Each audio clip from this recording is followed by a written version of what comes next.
Synthaholics.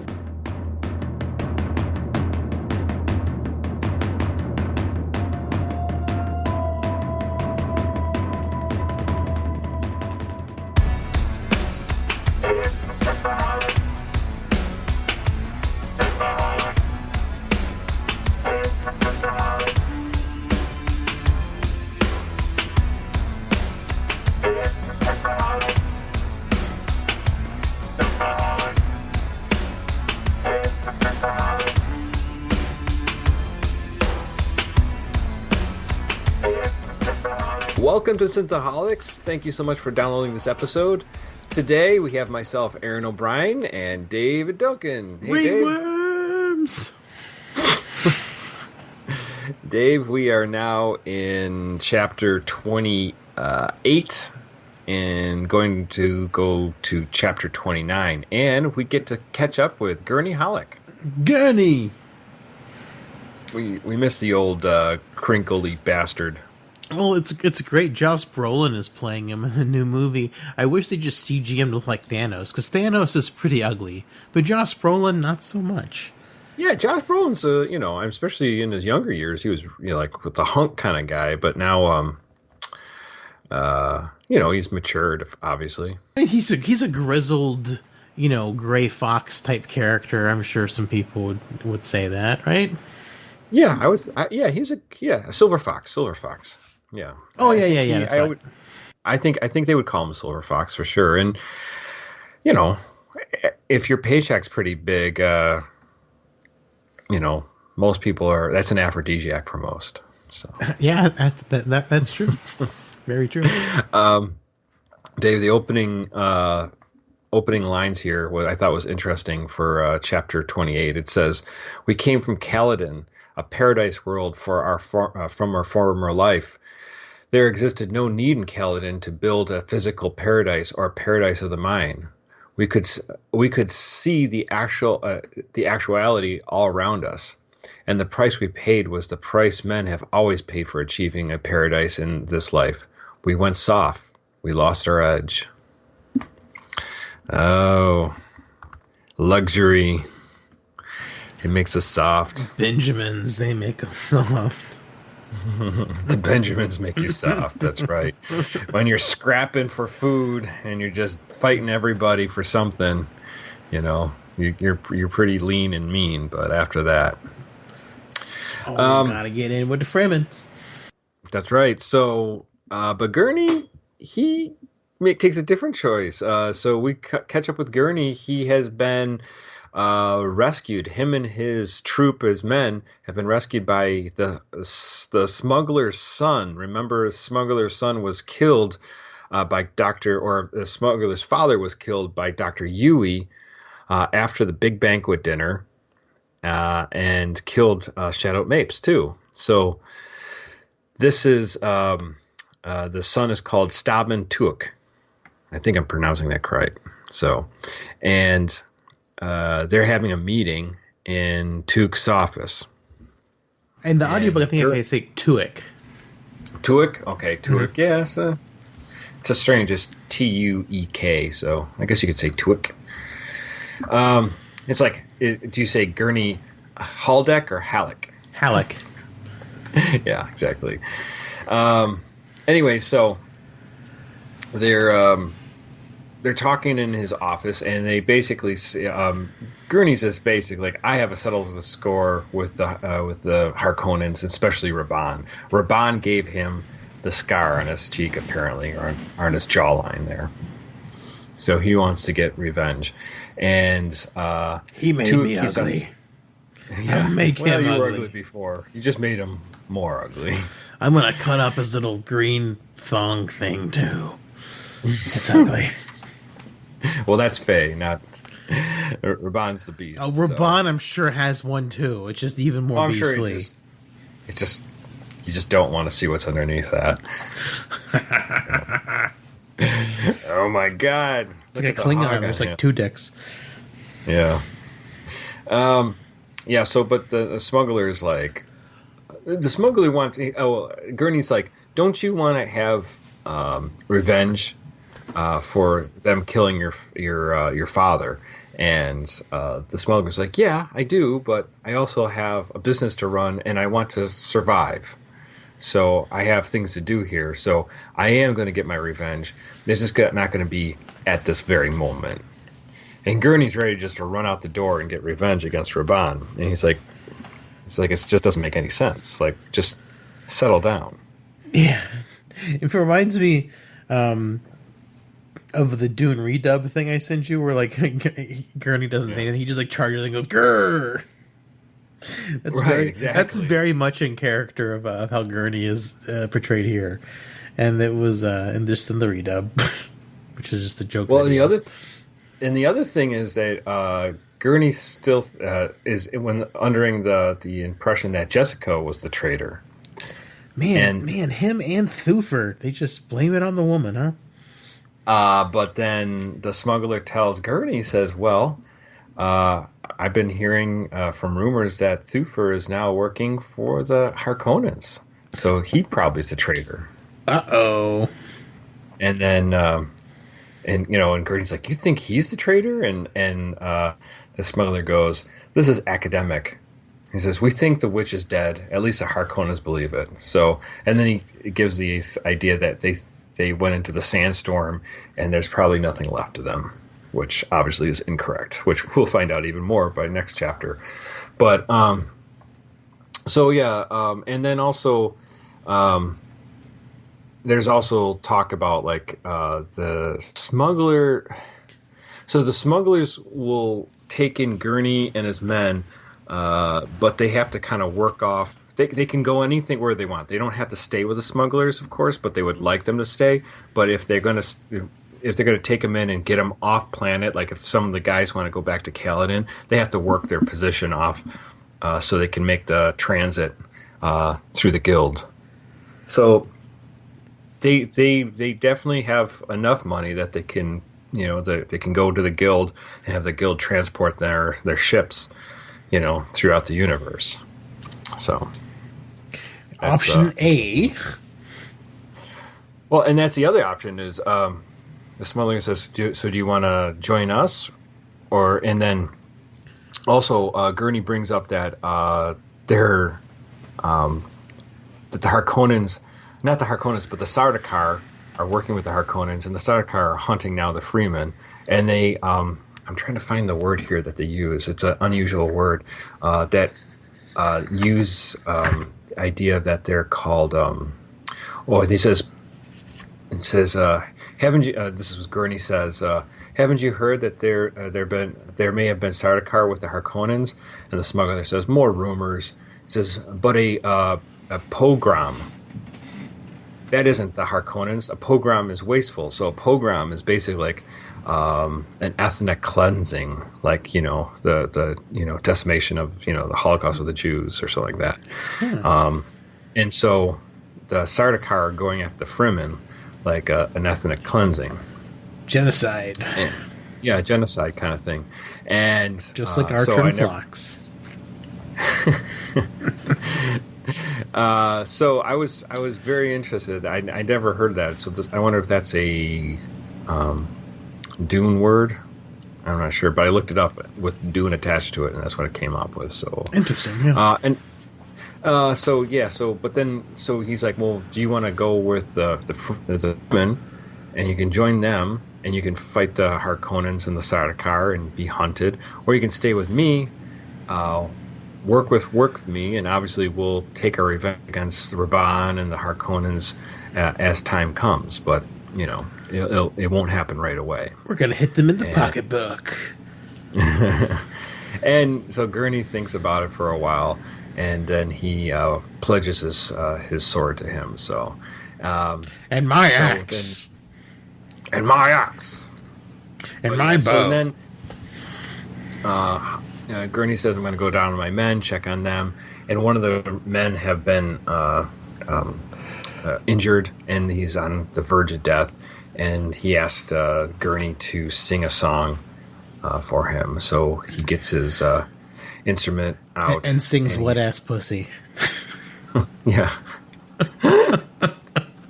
There's some hoes in this house. There's some hoes in this house. Yeah, so he's just a little Cardi B. I mean, it's his favorite artist, of course.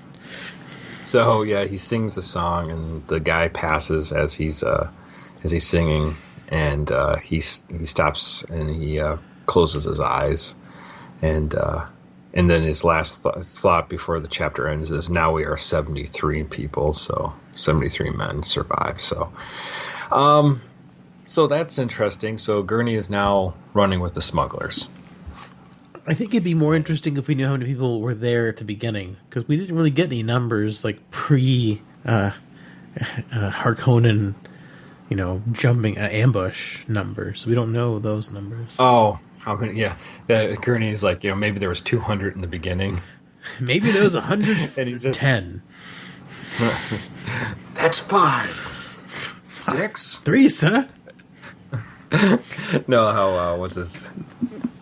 Lord of the Rings, Two Towers, when they're fighting at the Helm's Deep. Oh yeah, I was doing a Monty Python like. I know what you were doing. Yeah, yeah. 3, sir. Yeah. So anyway, there you go. Now we're gonna jump back to Paul and Jessica wandering the deserts. There's a beginning thing talking about the introduction of what sounds like is Lady Jessica. So the princess talks about her father, the emperor, and said that this guy used to come in and gives kind of like procure slave concubines to his father with a Bene Gesserit guild agreement that they could not bear a royal successor. So, and they would spy on his father. So, at this point, she was spying on his father for this, and had this woman presented to him, and she stood there naked for a long time, and she says, "Slave concubine, then red hair like my father, willowy and graceful." And she had a dancer's muscles, and her training obviously had included neuro enticement. My father looked at her for a long time as she postured unclothed before him, and finally said, "She is too beautiful. We'll save her as a gift." I wonder if this was like a gift then to Duke Leto. And then that's why the Emperor turned against him. It's like, we're giving him this gift. I could have had the most beautiful one. Yeah, I know. It was weird. It is very weird. So. And that was a very odd Princess Irulan. My dad just staring at naked chicks. Yeah, she's like doing some spy hole into the throne room, and like, oh, like the old painting where you look through the eyeballs, or like you just like you roll it over to the side. You can look your eye through. It's a glory hole, but for eyes. Yes. Yeah. All the paintings in the Emperor's throne room has glory holes poking through. Yeah, absolutely, right? And there's always like a painting of a gentleman, and it's just a little black hair. It'd be funny if it was like a woman. Anyways. Conjecture. Anyways, so we now jump to Paul and Jessica. Paul is now outside the still tent. It's late, still tent, and it's late afternoon. And he's kind of looking off into the distance and just seeing how, just the vastness of everything. And he is taken by the beauty of everything as well. But he wonders if there is another abandoned testing station that they could find. And he thinks to himself, what if there's no Fremen either? And the plants are here only an accident. So he's like, well, what if we're just out here alone? So you're never alone. Just make some even sounding steps, and you'll have a worm right there with you. That's right. So they break down camp, and it's becoming nighttime at this point, so they can walk comfortably through the night. And as they're setting up, they're getting ready to run across this great expanse of sand to get to another rocky area, but it's a long way away. So he sets out a thumper, to call the worm. call the worm, but it's a 30-minute delay. And what they're trying to do is they start doing this weird shuffle walk across the sand dunes. They do an Irish jig across the large expanse. Oh, that's Mexican. I'm sorry. You could do it either way. They do a Nacho Libre across the desert. That's right. So yeah, it was like this walk where they had to like, what is it? Step, drag, step, wait, step, drag, kick. step. Yeah. It's the electric slide, basically. Duck and roll, duck and roll. Yeah, it's the Macarena. Oh, the Macarena would get them eaten for sure. So they're walking across, and it just seems like taking forever, and like it's really exhausting as well, just to walk across the sand dunes like this. And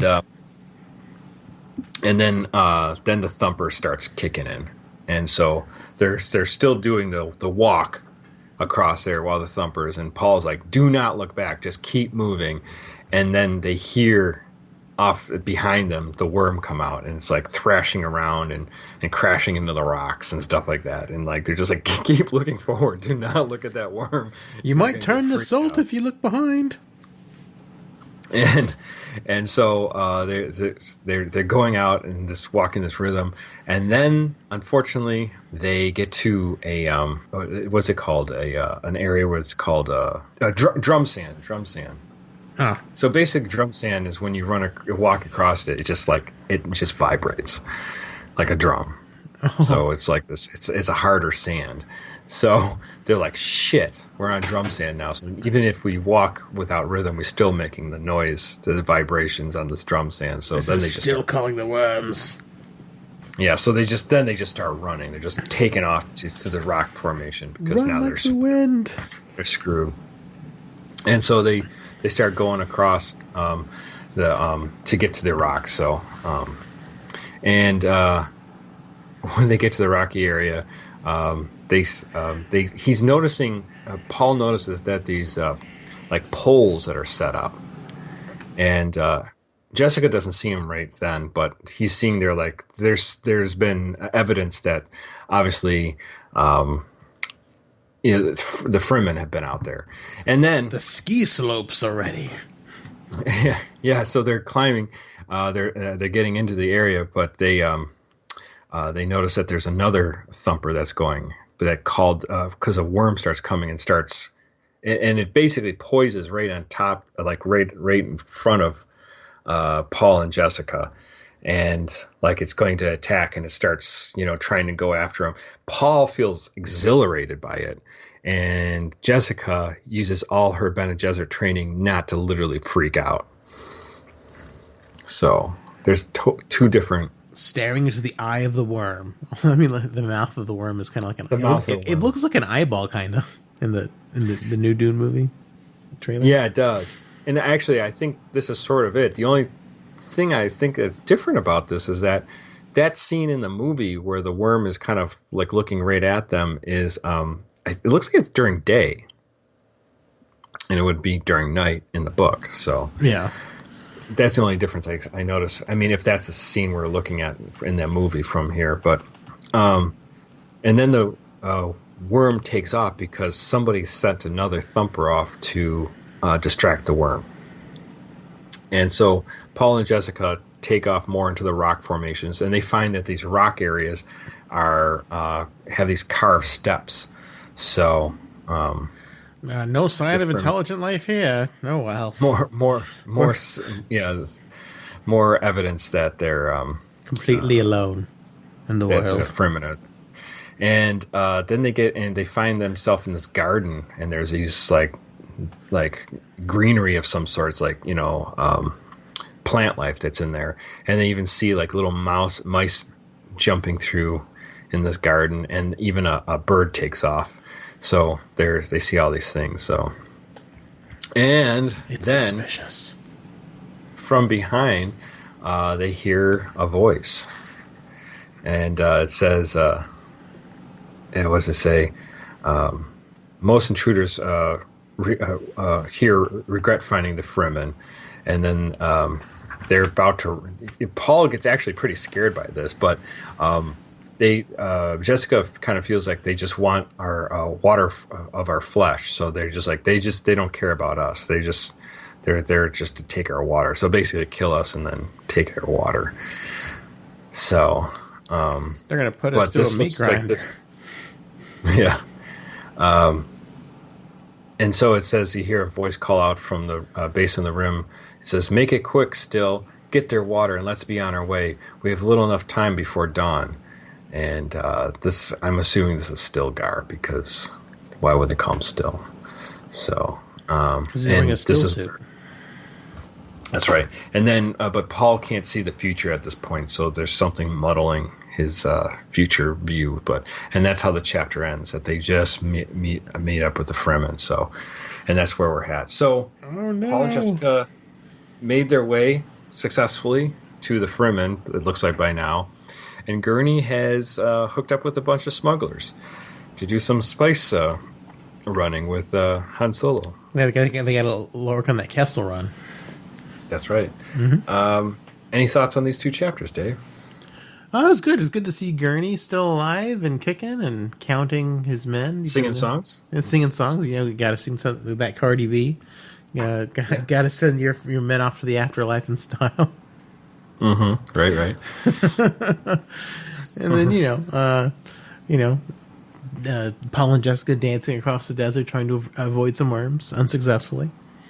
And then they meet up with Stilgar. Yay, Stilgar! And then that's we get to find out what happens with them next time. Kind of transitionary chapters, more like some of the early chapters in Dune, and not a whole lot happened. Just kind of letting you know where these people are, where the pieces are falling. Right? Yeah, it's kind of like setup chapters for what's happening next, because a whole bunch of stuff happens next with Paul and Jessica and Stilgar and. It gets a lot more stuff starts happening next time. And then, Fade also has his, gladiatory stuff he does. Man, it's just... they like getting him naked. Certainly do, right? Yeah. What were your thoughts on these chapters? Interesting on Paul, how he gets exhilarated by the worm. Also, he uses this... He seems to be leaning on his sense that he can see the future, and that point when he first meets the Fremen in that garden area, he's like, I can't see what's going to happen next. So he's just had this ability for 2 days, and it's like, I'm never gonna think about anything else other than using my ability. Right. And then I was like, crap, yeah. I can't use my ability now. It's very strange how it's interesting how reliant he's become on it so quickly. Very quickly. Well, I mean, if it works, it works, right? Until it doesn't. Until it doesn't. And then he gets scared. Who are you? What are you doing? Here's the mind killer. Yeah. I think that's one of the things that does strike me a lot in the last couple of chapters is how often it's, we're in Paul's head and he keeps on saying how he's scared. I'm like, where's your Bene Gesserit litany? Yeah, I know exactly. Well, as Jessica said, 2 or 3 chapters ago, that you still have to work on your Bene Gesserit training, so you're not quite there yet. So you're not a Jedi yet. Yeah, Gurney's, obviously Gurney's ready for revenge, especially against Raban, and interesting them taking up with the smugglers. You wonder how the smuggler will use. Gurney and the Atreides soldiers to his benefit. So yeah, I mean it's nice little payoff what happened earlier, because Duke Leto really early on was like, yeah, we should make friends with the smugglers, and then we haven't heard about the smugglers since. Now we're almost halfway through the book, and we're finally getting some details on what's going on with the smugglers, and that they might actually be players in this instead of just passing dialogue from earlier. Right, exactly. So it's nice to see that kind of come back up and have some, hopefully some context, or in some, not context, but meaning, because we've got Gurney with them. And Gurney, the very violent musician. The violent musician. Yes. He's like the Marilyn Manson. Not that Marilyn Manson was ever really violent. Just he gave the feeling that violence could happen. Brave Paul Atreides ran away, bravely ran away. When danger reared its ugly head, he bravely ran with his mom. So yeah, in the next couple chapters, we're going to get Paul and Stilgar and the Fremen kind of like, getting themselves worked out. And, getting to know each other. Getting to know you. Getting to know all about you. Getting to like you. Getting to kill you. Or at least one of them. All right, well... Guys, so next week, tune in to some more Atreides fun with the Fremen. Atreides make friends with the Fremen.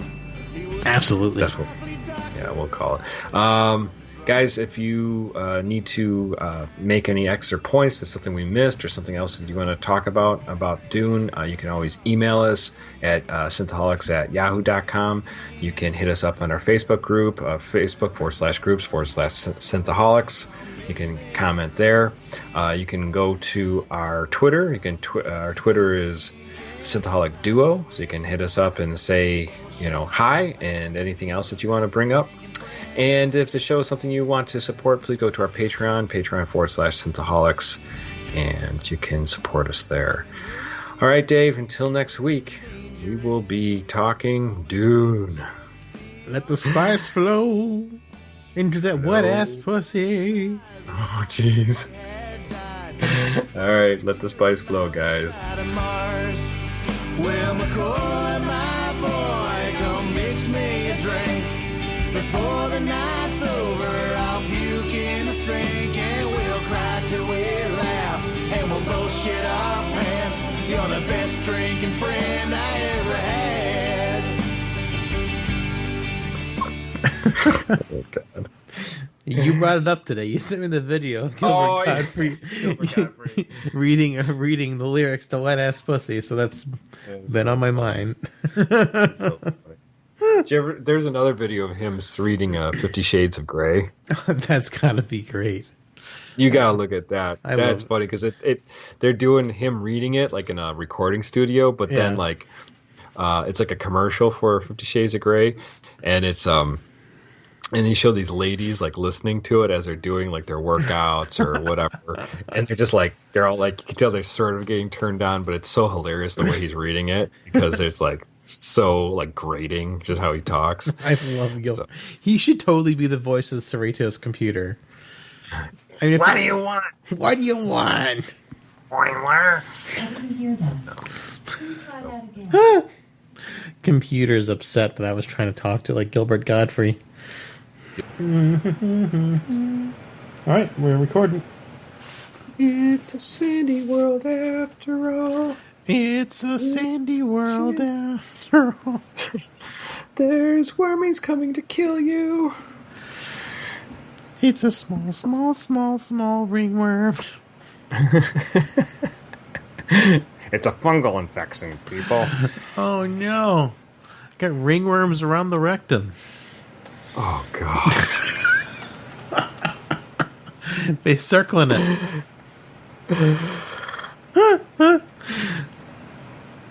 It's like sitting on the donut. Oh, God. So gross. Let's do this.